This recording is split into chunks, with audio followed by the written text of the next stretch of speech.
You're listening to Life Repurposed with Michelle Rayburn, where you'll find uplifting and practical advice for everyday living, creative inspiration for do-it-yourself projects, and recommendations for books and resources that will encourage you to embrace your life repurposed.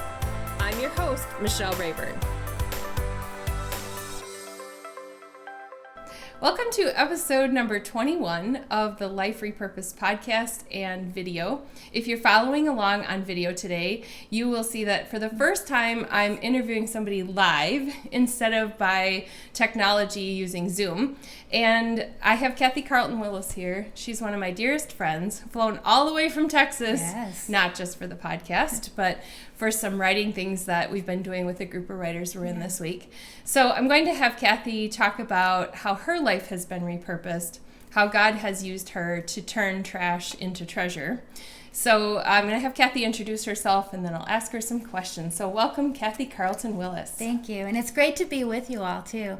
Just want to tell you a little bit about myself. I grew up in a little town called Louisiana, Missouri, and just consider myself a Midwestern gal, so I love coming to Wisconsin. I miss that part of my upbringing, really. And I've been in a life of ministry my entire adult life. I married young, and we surrendered to God's call when we were young. And it's taken us to 6 different states. And I just love what I do. And now I get to minister to people like Michelle and others who are here for my writing advice. I also coach in our church to small group leaders, which I love that too. So it's just been a full life of ministry. I love it. So Kathy is the founder of a group called Word Girls, which is for Christian writers, and I'm part of that group. Some of the people watching I know are part of that group, so I hope you comment if you're watching this on Facebook.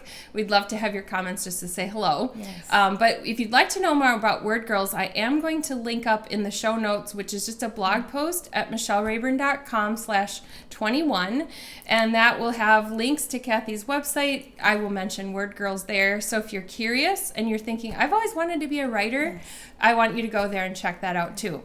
So Kathy, you are called, and this is a label that has developed over years, but now this has become your identity, really, is it? God's Grin gal. Right. Tell us a little bit about why you're God's Grin gal. Well, it's funny because I teach branding to other people, and I had a completely different brand emphasis and tagline, but everywhere I went, people started saying, you're the gal that always grins. I don't know how you do it. You have so many different trials in your life, and somehow you can still grin. It's not one of those fake grins that you put on just because you're concerned with how you look, but it truly is coming from inside. And so it just sort of fell upon me that people kept saying that. And my first book was Grin with Grace. And that happened because I went through a terrible experience and someone asked me, well, what did you do? And I said, I don't know. I just grinned with grace.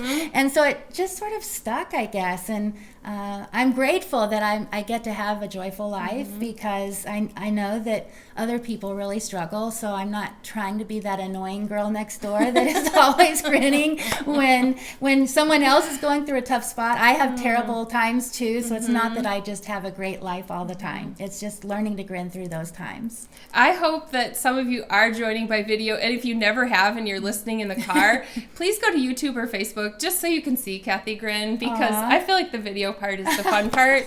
And I know I'm a podcast listener too, so a lot of the times I'm just in the car listening to audio, but just have to see Kathy's grin because it's not artificial, and that's what I love about Kathy. So you've told us how you came to be known as the Grin gal. What circumstances have you experienced in life that have really tested your faith and tested your grin? Right. And I know those of you listening also have those times in your lives that you're trying to figure out a way to see how God's going to redeem something that has just been devastating to you. And for me, it started when I was a teen girl, discovering I was born without most of my reproductive organs, and I couldn't have children. And yet I was getting engaged to this wonderful man, and we had to refigure out what our life would look like without children. And so that was a huge thing for a young girl to have to go through. And because of how God got me through that, I knew that he could get me through anything.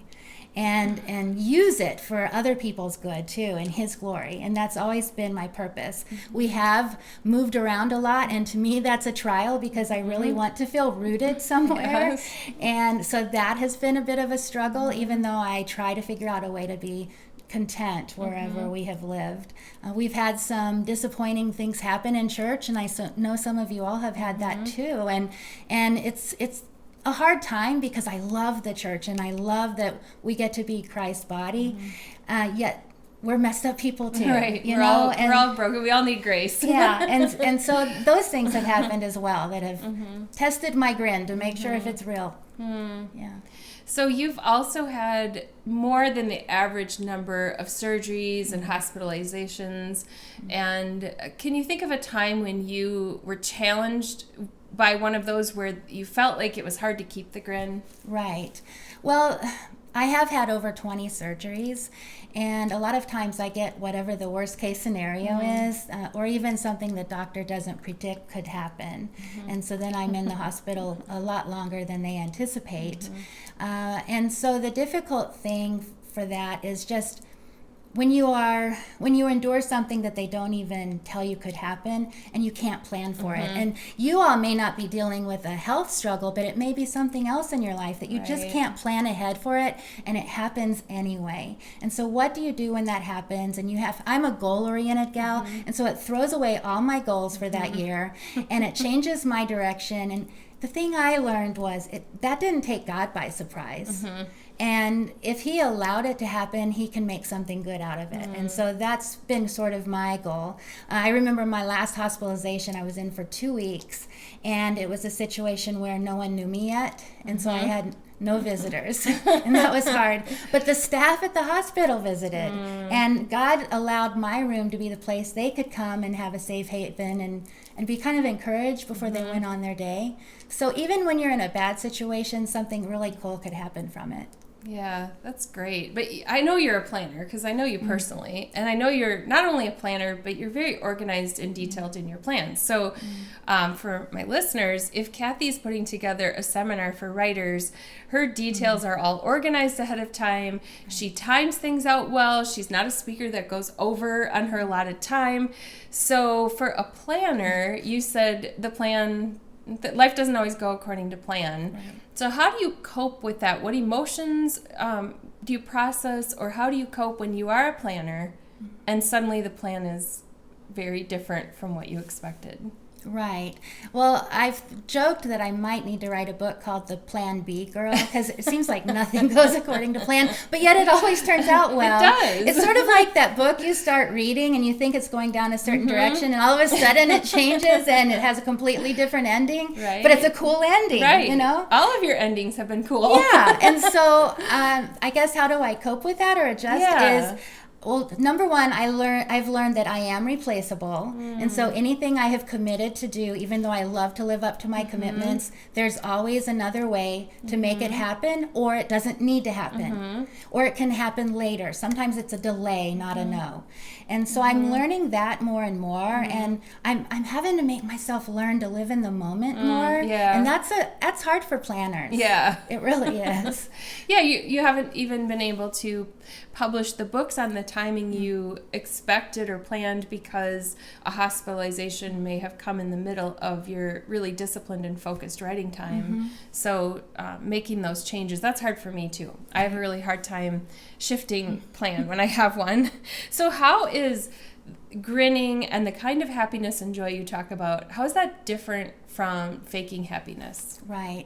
And I really think it is because it comes from an internal place, and it comes from the fact that I practice God's presence every day, and so I know He's right there with me. And when you have God's presence in your life, you feel like you can take on anything, even the worst circumstances. And so I think that really helps me develop a joy, sensing that He is pleased with me, and as long as that happens, then I can be pleased with my day. And so it really does come from a joyful place. Doesn't mean that I don't have stinky days. It's just that He's with me on those stinky days. Yeah, we can see through people like that, can't we? Where someone just puts on the fake happiness when you say how is your day going? Oh, everything is just great. Right, and they're usually very flippant, and they usually minimize their struggles and everyone else's struggles, and that just doesn't honor the fact that we do have difficult days. Yeah, so on social media, I like that you have a balance of being real, well, always being real, but a balance of moments to celebrate and a balance of moments that you have been deep in prayer and really leaning into God. And I think my listeners would appreciate that if they go to Facebook and follow you or some of your other Instagram social media channels. I'll have links to those too, because I would like you to connect with Kathy on social media. Some of you have connected with me, and I've not really shared very many of your posts, so time to do that, I think, for me to share a post. So what I'd like you to do is stay tuned with us as we transition into talking about how Kathy's life has been repurposed because of what God has been doing. We're going to be talking about how God has repurposed Kathy's life. We've talked about how things didn't always go according to plan. And so now I want Kathy to speak to the heart of somebody out there who's listening, who's saying, well, my life hasn't gone according to plan either. So what do I do? So what do you say to the listener who feels like she has lost her joy? Well, one thing that really helps me is to have a trusted companion that I can confide in and express my struggle without them judging me or making me feel less than in any way. And they will acknowledge that it is a difficult time, but then they will help me remember who God is, and that person should do that for you and really help you get through that time. You shouldn't go through it alone. And the times when you do feel lonely, I think those are the worst times of all, when you feel like you don't have any support or anyone that really understands. And so I think it's important to reach out to someone who can be there for you. So one of our temptations as that person, when someone reaches out to us, is sometimes to fix. Oh, I've just fixed someone's problem today, so I totally get that. And at the very end of it, I put, I'm sorry, I'm a fixer. I did. Well, isn't that how it goes, though, when we're excited about how God has worked out something in us? We long to see someone else experience that victory. So advice flows sometimes. So how can we also show compassion and listening? What are some ways that people have supported you without fixing you? I think it's just the fact that they tell me that they have no idea what I'm going through. Because one of the things we mess up is when we say, I understand completely, I've lived it. It's like, no, you have not lived it. So it's almost better to say, I can't even imagine what you're going through. And then say, that sounds really awful. Tell me more about how that is affecting you today. Oh, that's a good question or a good statement to use. So as you think about some of the things you've gone through, you can look back now and see where God's hand was in it. But when you were going through it, it probably was hard to see sometimes. But how have you found purpose in your life because of the hardships that you've gone through? That's a great question. And really, some of the hardships have shaped my purpose because I see how God had his hand on me during those times. And I think I can be that person for someone else now, to help them have companionship or hope or joy in those times when they feel really desolate and separated from anyone that could have that for them. So I think it's important to be real about what it feels like and what you're going through, but then also be real about how God can fill those spots and make it okay and make it complete again. When you started out writing, and we're going to be talking about Kathy's books in a few minutes, so stay tuned for that. But when you started out, are you writing about the things you thought you would be writing about when you first started out? Well, you tend to live what you write about. And so I would love to write about 30 days around the world, eating gourmet meals every day and losing 30 pounds. I mean, seriously, if I could sign up for that, that would be what I would want to sign up for. But instead, it seems like I'm getting signed up for things like one of the books that I'm writing is Your Life on Hold. Don't hate the wait. Oh, you know what you need to go through to write that book? So yeah, it does shape what I write and what I speak on and what I get invited to speak on because they've seen me live it in my everyday life. Yeah, so Grin with Grace is one of Kathy's titles, and I think you've had plenty of opportunities in your life to have to show grace. Definitely. And I say have to because sometimes it isn't what we want to do. True. there are times when I use the expression I get to, but there are times when we have to. Right. And it's just, we have to choose to do the hard thing. So Kathy's life has not all been easy, and people who see the outside and observe your joy might mistakenly believe that God gave you an easy life so that you would have a smile. And she's laughing because of that. Can you think of the most fun you've ever had during a difficult season? Wow. Oh, that's a I didn't give Kathy the questions ahead of time, so if you can't answer, The most fun I've ever had During during a a difficult season. season. I would say it was when I wrote Grin with Grace. I wrote the entire book at a coffee house because my husband was home during that whole time, and it was difficult to write at home, and we were going through some awful stuff. He was unemployed. We were on food stamps, and it was a difficult time for us. But it was the highlight of my day to go to the coffee house and write the book, and I'm living it and I'm writing it. And it became a really joyful time. So I would say that one. Yeah, see, that's what I want my listeners to hear, because we think we need giant joy moments and that somehow redeems the difficulty. And yet here Kathy is explaining how she sees little moments in the middle of a difficult season.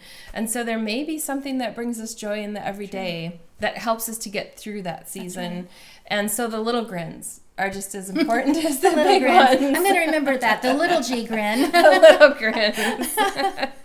So how does someone discover joy when it's overshadowed by pain, whether it's emotional pain or physical pain?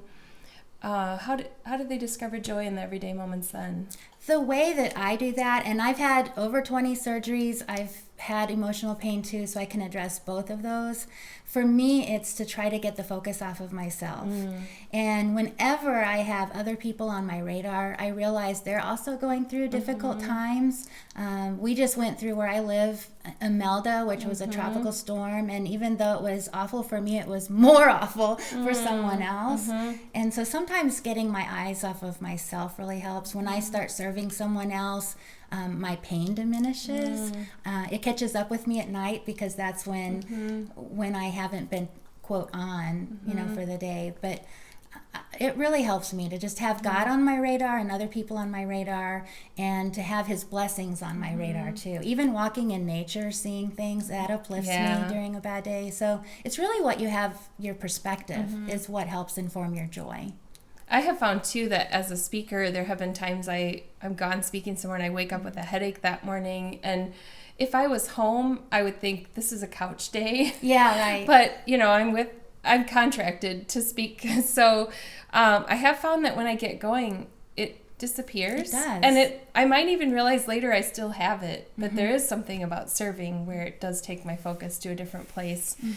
For some of you at home, you might be in everyday circumstances, whether it's caregiving or being a mom with your kids, or maybe you are facing unemployment. There could be so many different reasons, but I encourage you to look for those little ways too that you can serve somebody else and find joy in doing that.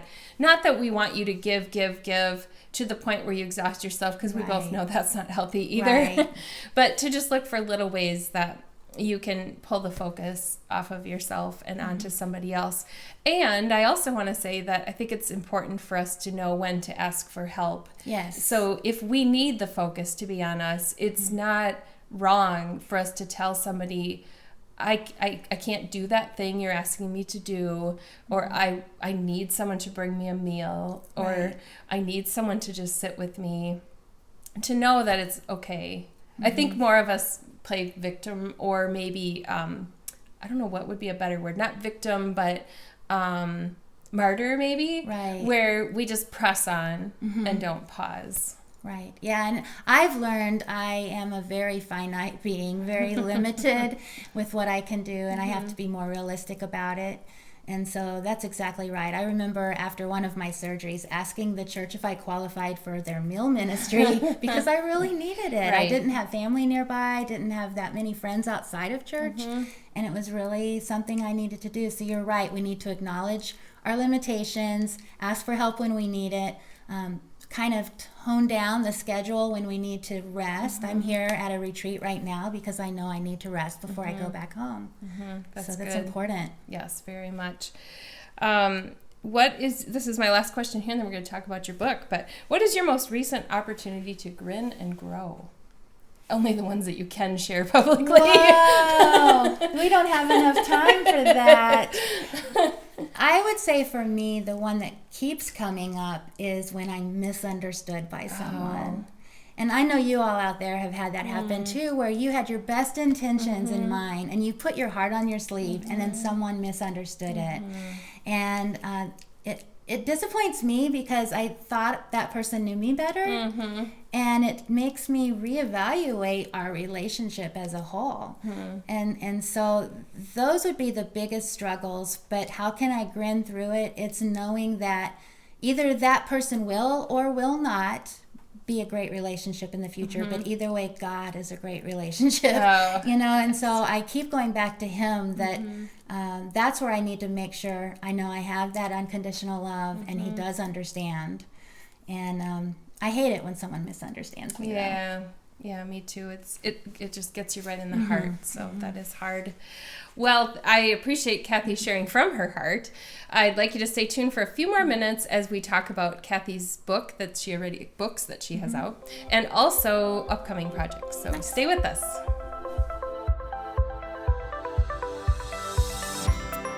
Welcome back for our final segment of episode number 21. Kathy Carlton Willis is with us, and I'm going to be linking in the show notes to kathycarltonwillis.com and some specific pages there. Kathy is an author. She has a book for speakers. She also has Grin with Grace, which she has here to show if you're watching video. If you aren't watching video, you'll find the link on my website, michellerayburn.com/21. And this is a Bible study for women.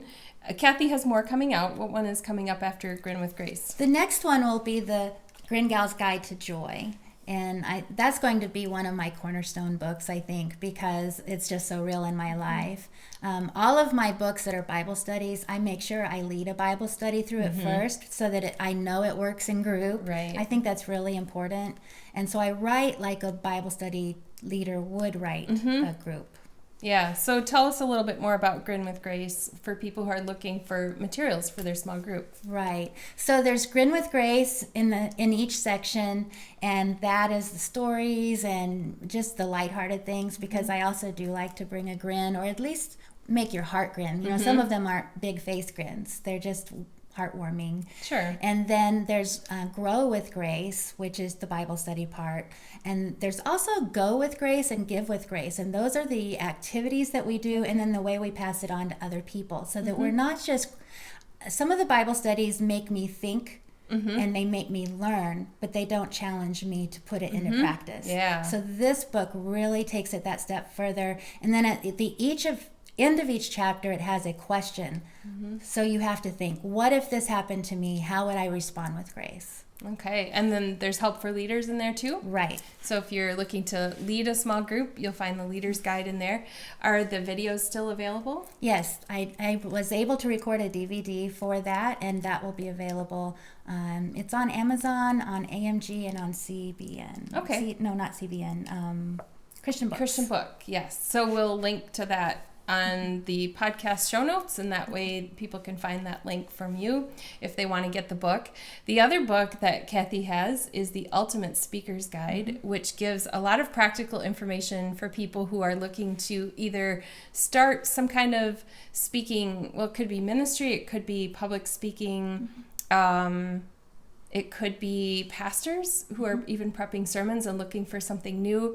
If you're already a speaker, there's all kinds of practical information there too for you to grow the business side. So anything else you'd like to tell us about the Ultimate Speaker's Guide? Well, I just find myself equipping other speakers. I've had the background training, and so I get invited to conferences speaking on it, and I felt like I had the materials to put together. I'm also a columnist for Christian Communicators. Yeah, that's right. I've been their speaker columnist for years, and the editor there was gracious enough to say, use this material, add to it, and make your own book. And so that's what I've done. I think it's so helpful for people who don't know where to begin or who haven't had the opportunity to go to a conference. True. It's really a conference in really a book. Is. Just someone called it a textbook. I don't know. Yeah, it's sort of like that, yeah. but not with the academic feel. Right. You're still going to get the Grin gal in yeah, that book. still practical every day. So, yes. Right. Is there anything else you'd like to leave with our listeners before we sign off? I just want to encourage you, if you're listening to this and it's a day where it's hard for you to grin, to just know that whatever spot you find yourself in, that God loves you, and you aren't alone, even though I know it could feel that way. And I just pray that you will tap into that source of joy that you can have. And on the days when you're having a great day, maybe share that with someone else. Excellent. Well, thank you, Kathy, for being here in person. This is so much fun. Tune in next time as I have another guest author who's going to be back with us for a second time. Find Kathy on social media in the show notes. If you haven't followed Life Repurposed, I'll give you links to that in the show notes as well. I would also love to have people rate and review on iTunes or Google Play or Spotify if you're a listener. So please do that, because it helps me to know that you're out there, and it also helps me to figure out what kinds of things you're looking for on future episodes. So thank you, and have a great day from both of us. You've been listening to Life Repurposed with Michelle Rayburn. Check out tips, resources, and inspiration at michellerayburn.com.